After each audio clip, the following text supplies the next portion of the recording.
really special.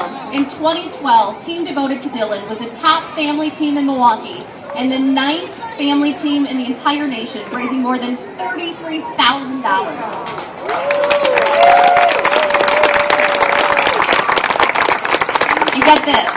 This is great as well. They are once again the top fundraising family team in Milwaukee this year, raising more than $23,000. Let's give them a hand.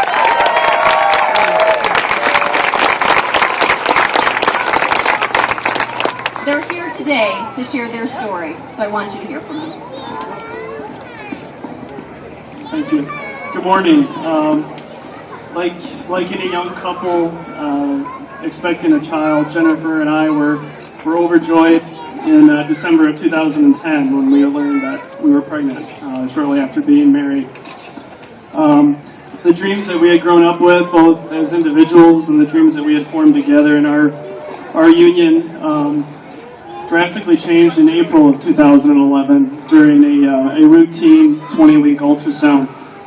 We arrived at the doctor's office expecting to learn if we were going to be having a baby boy or a baby girl, and instead we learned that our baby was found to have multiple birth defects, genetic anomalies, and we were left to wonder if our child would survive the pregnancy. The weeks and months following that ultrasound certainly were an emotional roller coaster, not only for us, but our family, friends, and loved ones. The doctors were only able to confirm so much by ultrasound, and we were left knowing that once our child was born, then we would truly know what we were dealing with, the road that we were going to be going down. But thankfully, in August 2011, August 14th, our son Dylan was born via C-section. Due to the severity of Dylan's conditions, he was immediately rushed to the NICU at Children's Hospital of Wisconsin before Jenny could even see him. He would stay in the NICU for just over 2 months, and in those 2 months he underwent 8 surgical procedures, countless blood draws every day, countless tests, and we didn't fully realize that at that time, but he had an enormous amount of strength behind a big smile and some pretty famous eyebrows. During this time in his pod, they call the rooms in the NICU a pod, that's where Dylan's inspiration was born. It was born to those who loved him, it was born to the staff that took care of him, and it's the inspiration that has touched the hearts of hundreds of people across our country, and it all started with a baby boy enduring so much physically at that time. And during our time there in the NICU, we met several of what would turn out to be Dylan's friends and fans, doctors and nurses at Freighter and Children's Hospital, as well as the March of Dimes family team specialist, and at that time that was Melissa. And Melissa was the one that would check on us every day. She was there to get Jen out of the pod, to give her a break that Jen wouldn't necessarily allow herself. Through Melissa and the presence of the March of Dimes, we participated in onesie decorating for Dylan, a scrapbooking night. His aunt and uncle made a blanket for him. And these activities really, truly provided a much-needed distraction at that time for both of us. And it was Melissa and the March of Dimes that provided a familiar face and a helping hand in a truly unfamiliar environment. Over our time in the hospital with Dylan, doctors could not give us a syndrome or a name for his condition. Ultimately, we learned the severity of Dylan's birth defects and genetic anomalies would be fatal.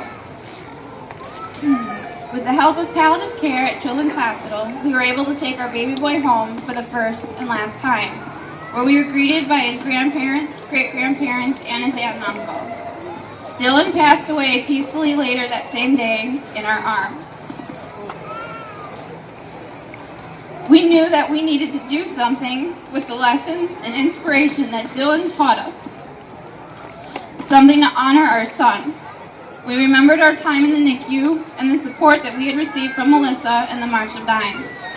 That following January, we started our March for Babies team devoted to Dylan. During our first year, we raised over $33,000. We were not only the #1 team in Milwaukee, but also in Wisconsin. Later in June, we found out we were also the 9th team in the country and had earned a trip to Orlando for our fundraising efforts. In September 2012, we learned that we were again pregnant. But we later found out we'd be reliving that same nightmare. Noah was found to have the same birth defects and genetic anomalies as his big brother Dylan. We were fortunate to have just under 2 hours with Noah here on Earth. Long enough to tell him over and over again that we loved him. Long enough to kiss him all over. And long enough to hold him. Not a day goes by that we don't think about our beautiful children. Not a day goes by that their inspiration isn't present in our minds or in the minds of others. While I was pregnant with Dylan, I joined The Bump, a website for soon-to-be moms to exchange tips, excitements, and fears. Over 300 women from across the country were in this group, and we are all due in September. Over time, true friendships developed. I have only had the pleasure of meeting a handful of these ladies, but I love each and every one of them. Some of them is even part of my family. And one of them surprised me today from South Carolina.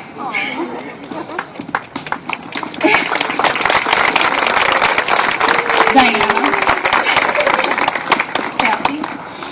After we lost Dylan, the love and support from these women grew stronger than ever. They filled my house with flowers, meals, and special gifts on Mother's Day. But most importantly, they filled my heart. They filled it with acts of kindness of telling their children about Dylan and Noah. They walk with us across the country. And they all have raised money for babies to honor Noah and Dylan. With these women behind me, we went to Facebook to network. Each of us sending daily posts or emails to our friends and family to try and raise awareness and money for March of Dimes. We set up an eBay-like page, selling used clothes and items from around the house. We set up several Pampered Chef and Mary Kay parties and so on. These women who had never met us or our children were raising hundreds or thousands of dollars on their own to honor our boys. To jumpstart our fundraising this year in December, I sent out countless emails to local companies and teams to get items for a silent auction kickoff party. We received over 50 items and raised $3,000. The driving force, our continued motivation and inspiration will always be Noah and Dylan. And it's Dylan and Noah that drive us in everything we do, day to day, hour to hour. The significance of both of their lives, though short, it cannot easily be summed up. But their significance and example of pure life and love is why we owe it to them to honor their memory and that significance, to tell their stories and remind others of the precious gift of life. We choose to work with the March of Dimes because of their strong mission and commitment to full-term pregnancies and healthier babies. It's a mission that unites people of all walks of life, and like Dylan and Noah, it inspires good in other people. We pray that the inspiration born today doesn't just last for this morning or for this weekend, but we pray that it lasts a lifetime. And we thank you for listening to our story this morning, the stories of Dylan and Noah, and we thank you for standing today with us to support the March of Dimes. So thank you.